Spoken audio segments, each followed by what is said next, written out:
Hello மக்களே, welcome to Delhi tax. எல்லாருக்கும் happy morning. Finally truth revealed. எல்லாரும் எதிர்பார்த்து காத்துட்டு இருந்த ஒரு தருணம். தாத்தா வந்து உண்மையை சொல்லுவாரா மாட்டாரா, இல்லை ஏதாவது சொல்லி சமாளிக்க போறாரா அப்படின்னு சொல்லி. பட் இன்னைக்கு விஜய் வந்து பார்த்தீங்கன்னா, ஆக்சுவலாக நிறைய பேர் வந்து ஏன் விஜய் வந்து அழலை, எமோஷனல் ஆகலை, இந்த மாதிரி நிறைய கேள்விகள் கேட்குறாங்க. எனக்கு ஒன்று தான் புரியல. அப்போ வந்து அவருக்கு இருந்த கில்ட்டு அவர் வந்து அப்படியே வெளிப்படுத்தினாரு, அப்படியே எக்ஸ்பிரஸ் பண்ணார். இப்போது 5 வருஷமாக ஒரு தொலைச்ச ஒரு லைஃப் வந்து இருக்குது அப்படின்ற மாதிரி சில ஹிண்டெல்லாம் கிடைக்கும் போது அவரையும் தாண்டி ஒரு எக்ஸைட்மெண்ட் எப்படி சொல்கிறதுனே தெரியல. இன்றைக்கி கூட பாப்பாவை வந்துட்டு அந்த 8:30 கிளம்பணும், பட் 8 மணிக்கே ரெடி ஆகிட்டு டைமே போக மாட்டேங்குதே அப்படின்னு சொல்லி சீக்கிரமே அது வந்து நம்ம காவேரி தானா அப்படின்னு கண்டுபிடிச்சிடணும்.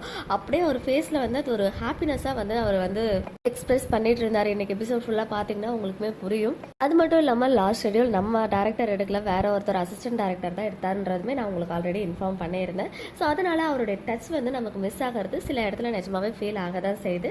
பட் சூன் அது வந்து சரியாகிடும். மற்றபடி இன்னைக்கு எபிசோட் வந்து வேற லெவல் தான். விஜய் வந்து ஸ்கூல்ல போயிட்டு கிளாஸ் மிஸ்ஸை பார்த்துட்டு இங்க வந்து நம்ம கொஸ்டின் கேட்கலாம் அப்படின்னு சொல்லிட்டு தான் டேரக்டா ஸ்கூலுக்கு போயிட்டு பார்த்தா கிளாஸ் ரூம்ல மிஸ்ஸை காணும்னு சொல்லி பிரின்சிபல்ட்டியே போயிடுறாரு. பட் யார்கிட்டயுமே அவங்க பேரை கேட்கவே இல்லை. ஸோ பேரை கேட்டிருந்தாலே அவருக்கு வந்து கன்ஃபார்ம் ஆகிருக்கும். பட் கேட்கல.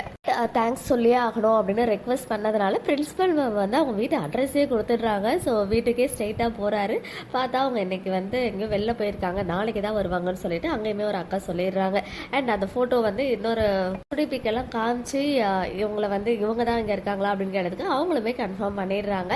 ஸோ அங்கே இருந்து தான் வந்து டேரக்டாக வீட்டுக்கு வராரு. ஸோ வந்ததுமே வந்து கேட்டால் உண்மையை சொல்லுவீங்களா அப்படின்னு கேட்டுட்டு காவேரிக்கு என்ன ஆச்சுன்னு கேட்குறாரு. ஸோ நாளையோட ப்ரிவியூ போட்டாங்க, நல்ல வேலை. இல்லைன்னா ப்ரொமோவாக போட்டிருப்பாங்களா என்னன்னு தெரியல. பட் தாத்தா வந்து காவேரி உயிரோட தான் இருக்கா அப்படின்னு மட்டும் சொல்கிறாரு. ஸோ அதுக்கு பின்னாடி இருக்க ரீசன்ஸையும் கரெக்டாக சொல்லிடுவாரா அப்படின்னு ஒன்று இருக்குது. ஏன்னா அங்கே சித்தப்பா இருக்காங்க, சொல்ல விடாமல் தடுத்து சாரதாம்மா இந்த மாதிரி பண்ணாங்க, ஏதாவது ஒரு பழியை தூக்கி போடுவாங்களோடு இருந்துச்சு.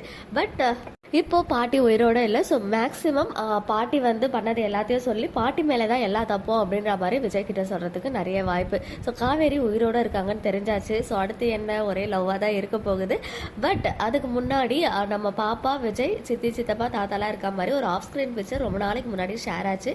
அதில் விஜய் ஃபேஸ் கோவமாக இருந்துச்சு. ஸோ அதுக்கான பதில் இப்போ கிடைச்சிருச்சு. அதாவது இன்னைக்கு தாத்தா ட்ரூத்தெல்லாம் ரிவீல் பண்ண பிறகு பாப்பாவை ஸ்கூல்ல இருந்து கூட்டிட்டு வராங்க இல்லையா, அப்போ வந்து எடுத்த ஒரு ஆஃப் ஸ்க்ரீன் பிக்சர் தான் அப்போ நமக்கு வந்து ஷேர் ஆச்சு. அதாவது பிடிஎஸ் தான் ஷேர் ஆச்சு. அவர் நம்மளே இவங்களே இவ்வளோ பெரிய சதியை பண்ணியிருக்காங்களே அப்படின்ற கோபம் இருக்கு. இனிமே விஜய் இவங்ககிட்ட எப்படியும் கேஷுவலாக பழகுவாரான்னு தெரியல.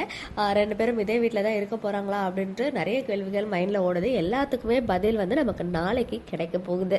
எப்படியும் நெக்ஸ்ட் வீக் வந்து விஜய் காவேரியை பார்க்குற மாதிரி இருக்கும். சண்டே ப்ரோமோ அது ரிலேட்டடாக வரதுக்கு தான் நிறையவே வாய்ப்பு இருக்கு. ஸோ ஒரு மாதிரி ஜாலியாக இருக்குது. அடுத்து என்ன நடக்க போகுது அப்படின்றத தெரிஞ்சுக்க நான் கூட 800th எபிசோடில் வீக்காக மீட் பண்ணுற மாதிரி இருக்கும் அப்படின்னு நினச்சேன். பட் எனக்கு தெரிஞ்சு மண்டே வந்துடும் போல். இன்னைக்கு எபிசோட் பார்த்தினா உங்களுடைய ஒப்பீனியன் கமெண்ட்டில் சொல்லுங்கள். மக்களே, நெக்ஸ்ட் வீடியோவில் மீட் பண்ணுறேன். எக்ஸ்க்ளூசிவ் அப்டேட்ஸ்க்கு மறக்காம நம்ம யூடியூப் சேனலை சப்ஸ்கிரைப் பண்ணிக்கோங்க.